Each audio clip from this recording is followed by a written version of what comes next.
Les Chatburn Books, ce sont ces livres dont on a entendu parler et qu'il faudrait sans doute lire si on ne l'a pas encore fait.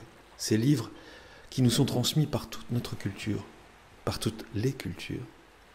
Le Chatburn sur un bateau, sur un navire, c'est ce bel appareil de transmission par lequel le capitaine envoie des instructions très claires, non ambiguës, à ses mécaniciens pour leur permettre, en tout cas, de ne commettre jamais d'erreur, afin de garder le cap, le bon cap.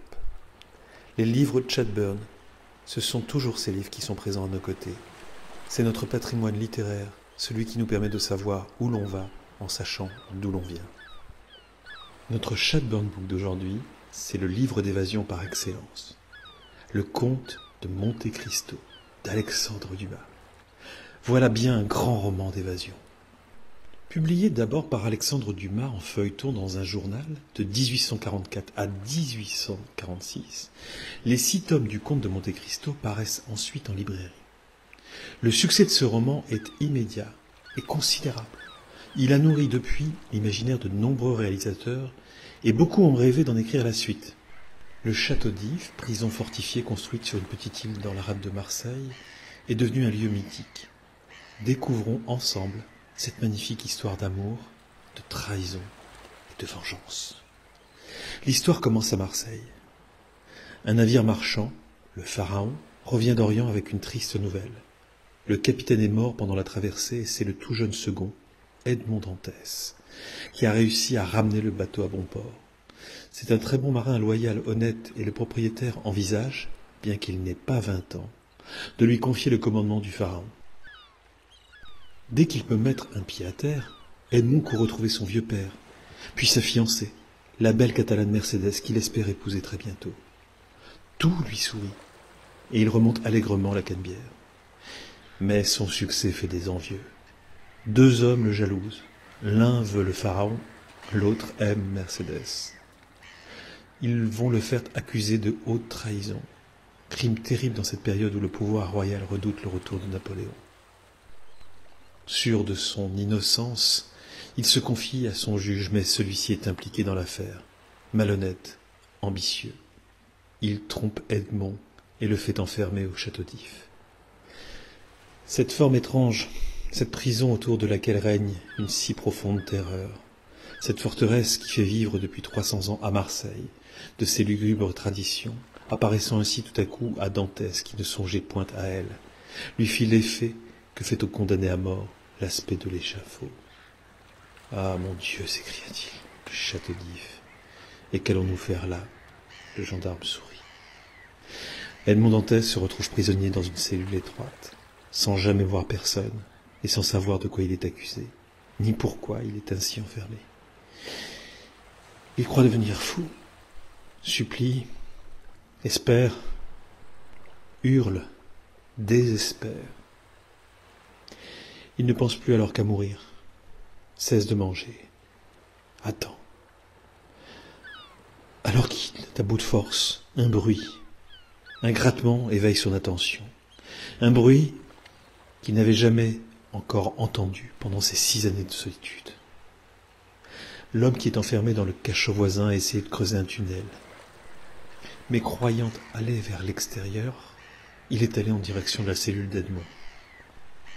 Au bout de plusieurs jours pendant lesquels il tente lui aussi d'arracher des morceaux de muraille, il peut parler avec lui. Le prisonnier poursuit son tunnel et parvient jusqu'à Edmond. C'est un vieil homme que les geôliers croient sénile, un Italien qui a intrigué au Vatican, l'abbé Faria.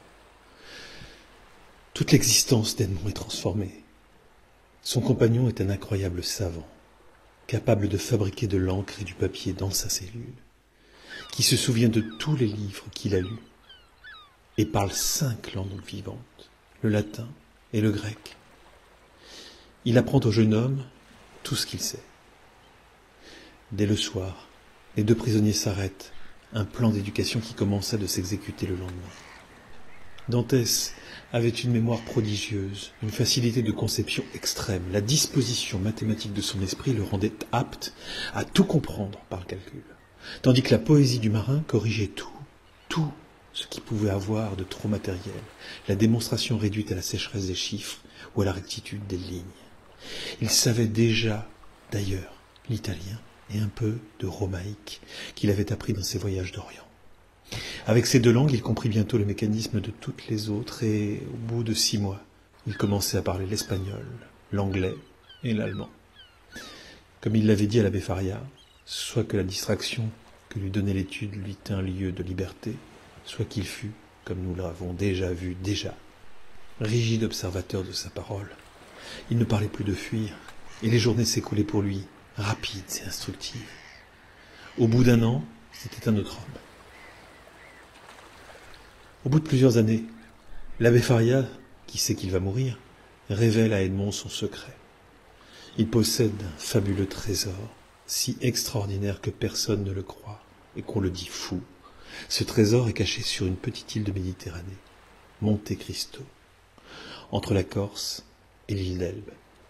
Commence alors l'un des plus fabuleux récits d'évasion. Après la mort de l'abbé, Edmond parvient à fuir, nage pendant des heures, est sauvé par des contrebandiers. 14 ans après avoir été enfermé dans la citadelle terrible, il est libre. Lorsque pour la première fois après tant d'années, il voit son visage, il ne se reconnaît même plus lui-même.